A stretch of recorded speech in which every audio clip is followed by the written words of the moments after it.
Made back in March with a group of people with a learning disability in Chesterfield who got together. We've had about 3 sessions prior to this film being recorded, and it just gives their experience of the project, how they feel about talking about death and dying, because it's not an easy subject, and this is their experiences.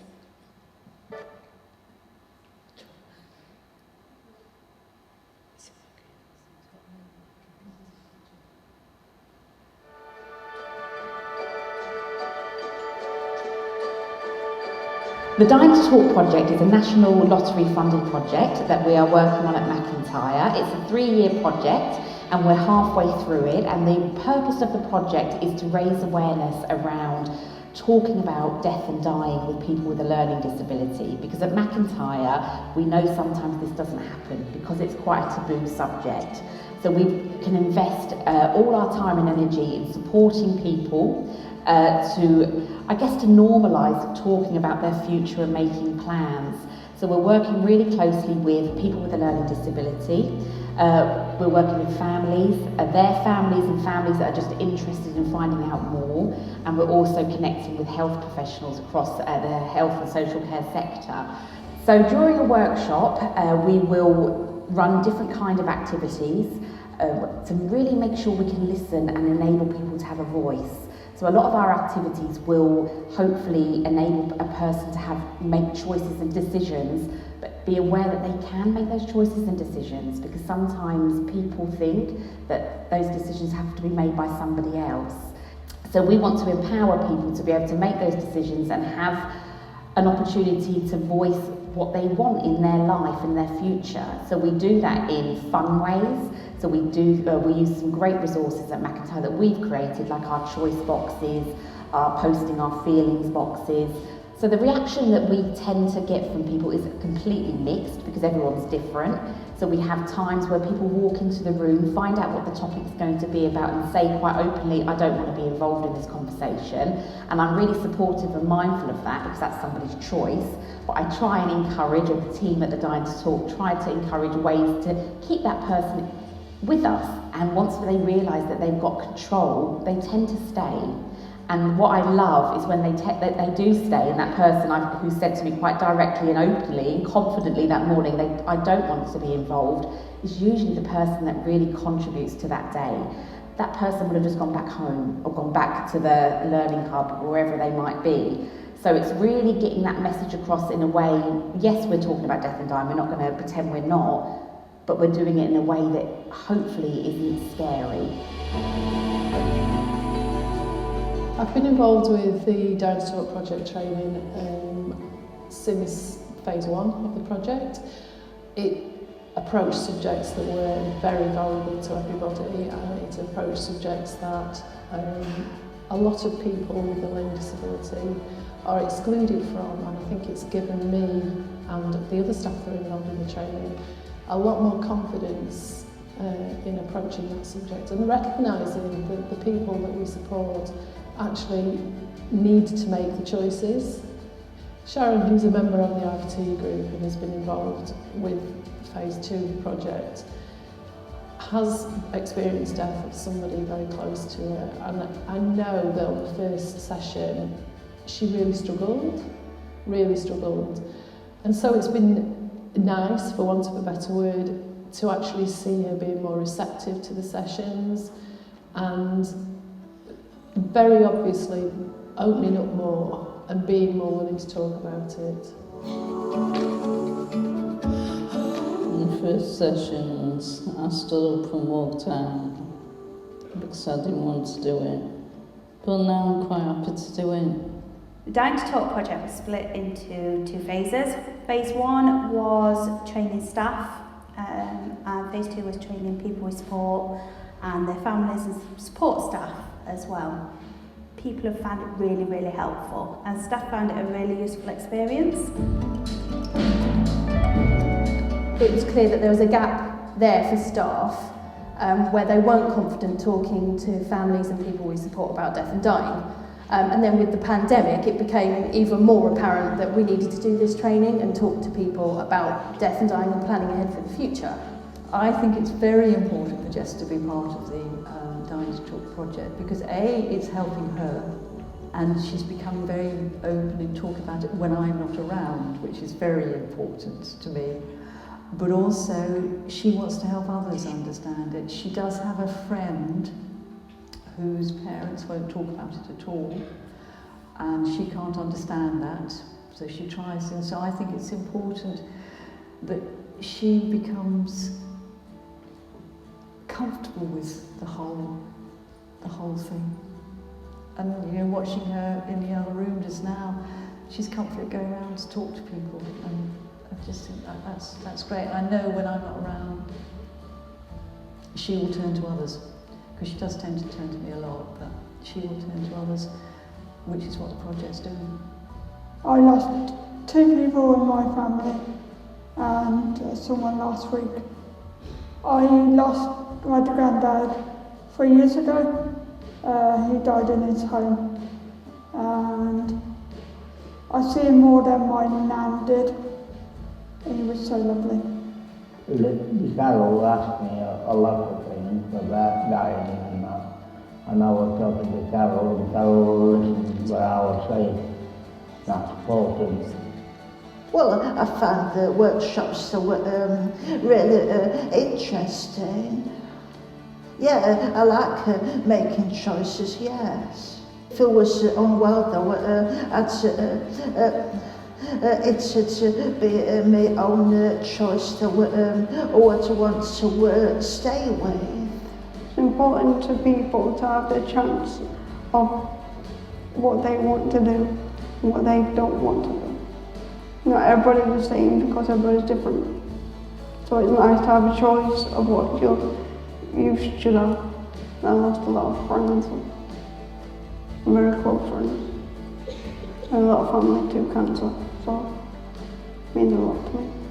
The Dinosaur Talk project really wants to open up the opportunity for people to come along, staff teams, family members, people that live with a learning disability, to find out more. Because the more we talk about it and share the importance of talking about death and dying and planning for your future, the more people that are involved in that, the person at the centre, which is the person with the learning disability, are going to have so much more support around that conversation, and it will be ongoing then. It won't just sit with the Dying to Talk team. So if anyone is interested to find out more about the Dying to Talk project, we'd love to hear from you. We'd welcome you to workshops. We'd share our resources with you. Any questions, just get in touch with the team and we'd be happy to hear from you.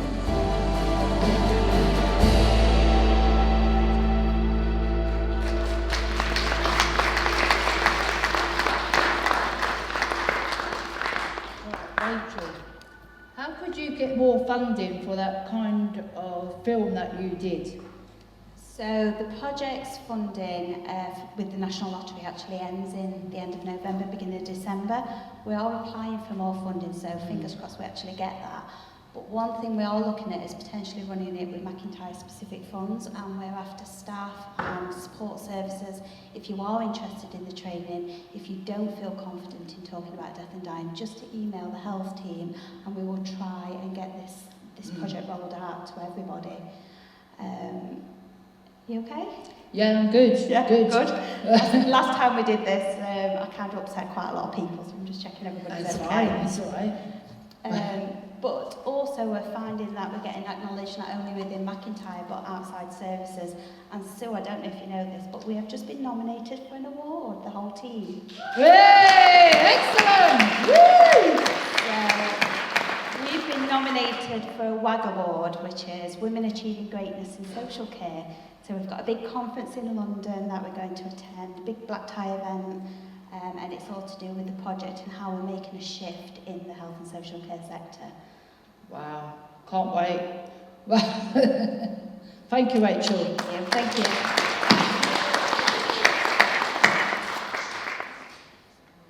Well, now we're going to watch a film with our friends, family and neighbourhoods.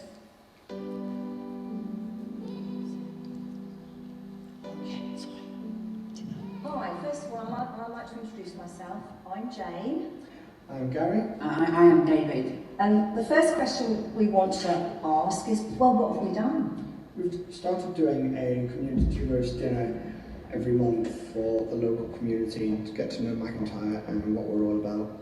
So David, I'd like to ask you as our fantastic volunteer, how has it felt for you doing the community roast? It made me happy, meeting new people, different people. What about you, Gary? It's made me feel really happy, and also I've been honoured to give so much of my time to do all sorts of entertainment, including my line dancing that I like to do. But the main reason, guys, is to bring people in, get to know people, get to meet people. And hopefully that starts friendships of the people that come in, whether it's with each other and whether it's with McIntyre, people that come in, whether it's the main staff or the learners that help to run this roast. Yeah.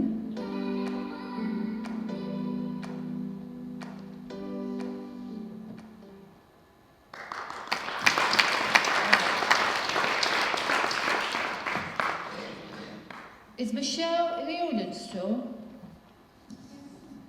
Oh, I can't see her because it's... Right, Michelle. Here. Here. How did you get staff on board? So we started in February in sort of coming up with ideas how we can connect with neighbours and communities. We worked with Catherine Yates, we worked with our social link prescriber, Karen, and started to look at what was out there, what we could connect with, and we wanted to think about something other than, something a bit different, something that someone wouldn't prepare on their own, for example, a roast dinner. So we started in April was our first one, and staff just kind of seen the snowball effect of everything what was happening. I didn't ask any of the staff, they all volunteered, gave times up, swap days to be part of it, and it's just got bigger and bigger. What was the ripple effect? So the ripple effect is this Sunday was our October dinner, roast dinner, and we served over 85 dinners to the community, and we actually ran out of space. So that's the ripple effect, connecting with communities, sharing stories for people that probably sit on their own, don't talk to anyone for weeks at a time, but make that trip up to the hall on the second Sunday of each month to come and sit with the friends, have a chat with us, and everyone's welcome, and it's a real team effort because you'll see some pictures, but the whole of the Learning Centre gets involved with chopping the veg, carrots, potatoes. It all starts weeks before we actually do the event, and it's just, yeah, it's been brilliant. Thank you. I'd like to ask the audience if anyone has any questions for Michelle.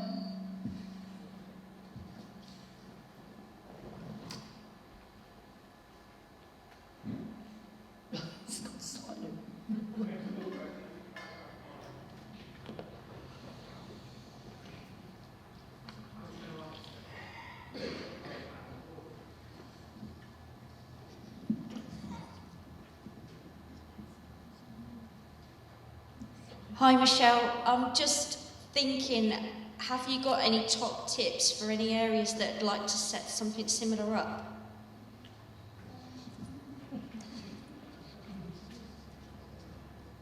So my top tip would be, look at what you've got, look at your, say if you've got a learning centre, you've got a kitchen, you've got an environment where you can welcome people in, whether it's not a roast dinner or just sharing a cup of tea, to the small things, but you know, building on that and those connections, but looking like outwards. Yeah, just once one starts coming, one person, you get word of mouth and it gets bigger and bigger and bigger.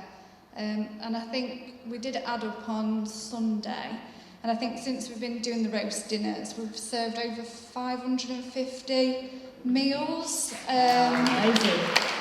So, and we are going to open on Christmas Day, and we're having a snowball fight and everything. So it's going to be really lovely.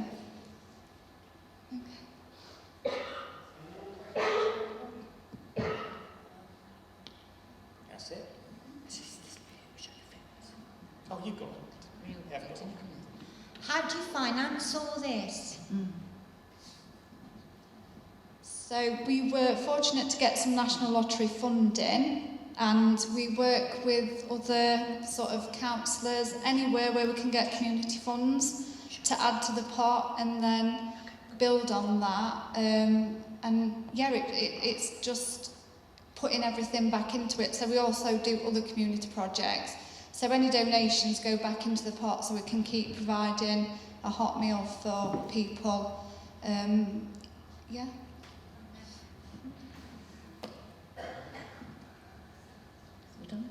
Thank you, Michelle. Right, next bit. Today we are launching the big plan. Can you tell us what it's about? Hi, Suleen. Yes, will do. So, as you said, we actually launched it a couple of weeks ago, but this will be the first time many people have heard about it in this room. So the big plan is exactly what it says. It's a big plan. But it's the way that we're going to make sure that co-production, or what we can more simply say is working together, gets a chance to happen across all of McIntyre. So we're really committed to everybody having a real voice. And going back to what Matty was saying very first thing this morning, really drawing on everybody's gifts, skills and talents. So making sure that all of you out there, everything that you're good at, that you feel that you're able to bring that into your work and to celebrate that. And obviously, really importantly, picking up what the people you support are really good at and bringing those things together alongside their families. So we want people to be thinking about not just their own lives, but thinking about what's going on in the broader area where you are, but also, as Michelle's just been describing, all the things that we can do outside of McIntyre, where people can come together in their local neighbourhoods. And I think the really important thing about this is we're talking about change, but we want a real shift. We want what we call transformational co-production. So that's where we get a real shift in that power and control. So all of your voices, the people we support and families are really heard everywhere that it matters. All right, Catherine, how was it put together, this big plan? Okay, well, we've been talking for a long time about co-production in McIntyre, and we've got fantastic examples that we've already heard about. But where it really sort of gained energy was actually in lockdown. So we were challenged that this had to happen, we needed this big plan. And then suddenly everybody was shut inside. So we began by bringing together a group of people.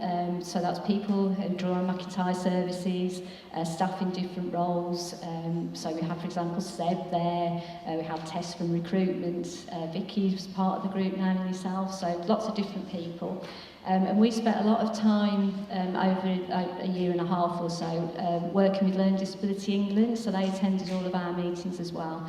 To really think about what co-production means, what the barriers are, what people need to understand about it to make it happen. And then we needed to move on to, okay, then we've talked about it, we've done some training, we've told people about it, but how do we pull the plan together? So we really were committed that it couldn't be myself, other people just sat in a room on our own, just coming up with that just wouldn't be co-production at all. So we wanted to make sure that everybody in the organisation had a chance to shape that plan. So we began by asking everybody what was currently working and not working in relation to all of the things that need to be in place for it to happen. So some of you in the room might have filled in those questionnaires yourselves, you might have supported the people you support to do that. And what that told us was what the general themes were in those local areas. And some areas actually held events, so that was really great. We got together in rooms and people focused on what they wanted to happen, what they wanted to change. And then from that, we ended up with 4 key themes. And from those 4 themes, we then took to big events that represented the whole of McIntyre over in Milton Keynes, over at Moot Hall. And people came up with the actions that they wanted to work on that eventually then became to form the big plan. So I think what we're going to do now is watch a film that brings all of that together.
it's important because it's nice to have lots of people involved from all around McIntyre, and there's things like that need help with working on, like they were talking about reviews that I need working on, and some people don't understand about voting or what co-production means, so it's like we have to explain to people what co-production is, but all the stuff we've done today needs to be easy read for everyone.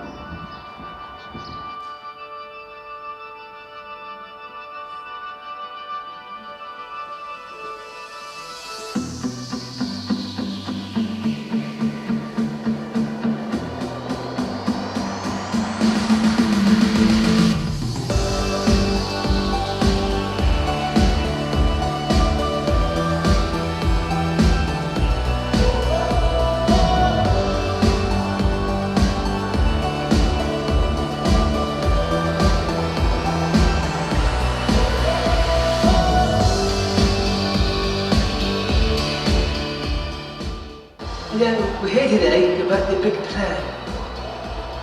And today we've got about we need to about the global group.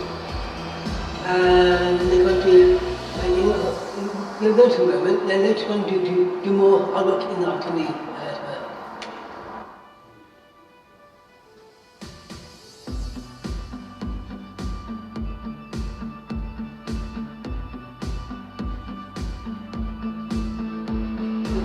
When I do the making them do my faculties. Enjoyed Ian's icebreaker.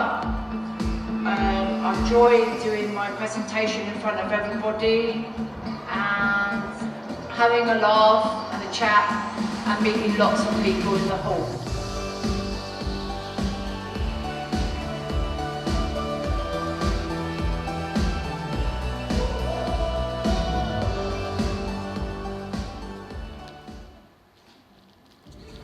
So that is what has been done.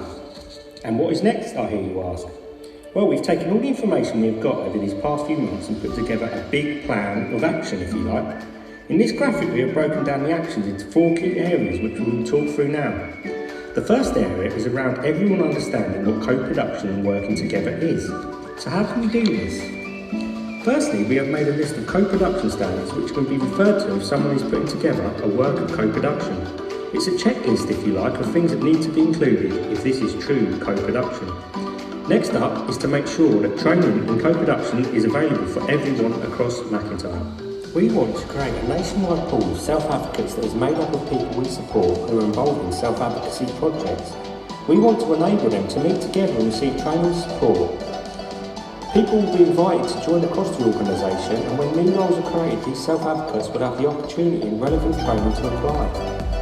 Then we need to promote our links with Learning Disability England and let people know they are entitled to membership in one of the biggest advocacy groups for learning disability in the country. Then finally, we need to use existing platforms like the MAG and the Sue Lin Show to provide a wider range of opportunity for people to have their say. This ties into our DNA through the We Keep On Learning strand. So next up is how can we all meet people near where we live to make things better for everyone? We want to increase the involvement of people we support in projects alongside their neighbours and staff. One of the ways we hope to achieve this is for people to have the opportunity to have lead self-advocate roles with this as a focus. Next, we will have a relationships and sexuality work group. This work group will help us plan how we can improve the support people have to develop and maintain relationships. We want people to be able to discuss issues they are facing, get advice and share ideas. We will co-design and co-facilitate training and community connecting. We will map and evaluate what is currently happening in each area and build upon what is already working, finding best practice and looking at areas that need improvement. We will work in each area to develop action plans based on the presence of contribution tool. This will help us to see what is already happening and to increase activity in all areas. This ties into our DNA through the strands. Everyone feels safe and in control. We want equality, and we value friends, family and neighbours. How can we make sure all meetings and events help everyone to join in and be part of decision making? Firstly, we want to create a national council with representatives from Mike voice groups and lead self-advocate pool. This will have links to the family groups and the staff council. We are committed to the National Council being able to take issues to the director, teams and trustees. We will create an online autism forum led by autistic people where people can meet and share issues and ideas. We want the creation of My Voice groups in each area to focus on local people and issues. These groups will network with each area, sharing ideas and best practice. This ties into our DNA with the strands. We want equality and everyone has a voice and is listened to. The last part of the big plan is how can we make person-centred reviews better for everyone. We want to provide technology to store person-centred review information and to support reporting and reflection at a national level. There will be a new approach to facilitating person-centred review training involving self-advocates and incorporating new innovative ways of working and methods of delivery. Finally, we will create a national database detailing review dates that can be accessed and updated. This will support delivery of person-centred reviews across the organisation. This ties into our DNA with the strands. Everyone has a voice and is listened to, and everyone feels safe and in control. So there you go. That's the big plan. With your help and support, we want to make McIntyre a place where true co-production and self-advocacy live. Thank you for listening.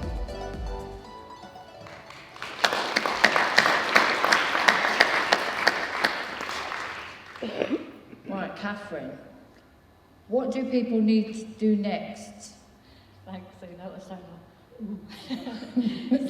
so basically just start working on this. As I say, we're already doing some great stuff around this, and I think it's very much just what most of you would have, myself came into the job to do. Just take the opportunities. There's the film that you've seen. We've also got easy read information in different things like definitions that we can share with people, information. We've got a more traditional style report, and we've also got a set of standards. So start looking at those things and using them.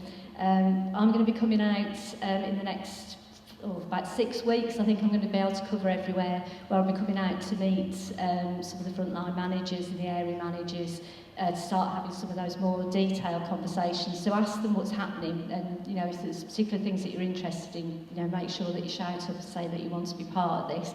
As I say, a lot of it is the day-to-day work as well. It's not necessarily anything additional that we wouldn't be expecting to do.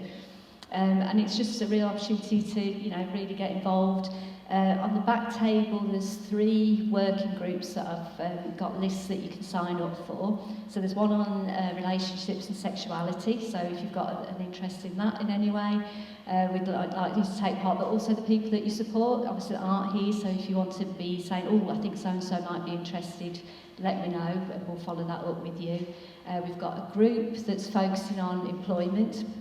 So we're very committed to making sure people have opportunities for employment both within McIntyre. So there's lots of people here today who are in paid employment, as you've heard, but really opening up opportunities for people outside of the organisation to have paid employment. And again, there's people who've already been supported in that way. We want to build on that. And also we have a group around how we can make sure that all meetings are accessible for whoever's taking part in those meetings. I was saying to a couple of people earlier, we've all sat in meetings ourselves when things are just flying over our heads and we're thinking, ooh, I feel a bit lost here, I'm a bit out of my depth. It shouldn't be happening for anybody, and we want to make sure that we have more and more meetings where people we support are able to have their voices properly heard and be included in those meetings. And I think finally, just make sure that you're sharing all that you're doing. So we talked again this morning about the importance of those stories. So really share those, share them from the rooftops in whatever way that is. And another way we're doing that is revamping the mag. So again, for the people you support to be able to share their stories, have the opportunity to be roving reporters, take part in the Sue Ling show, all of those things. It'd be great. Thank you, Catherine.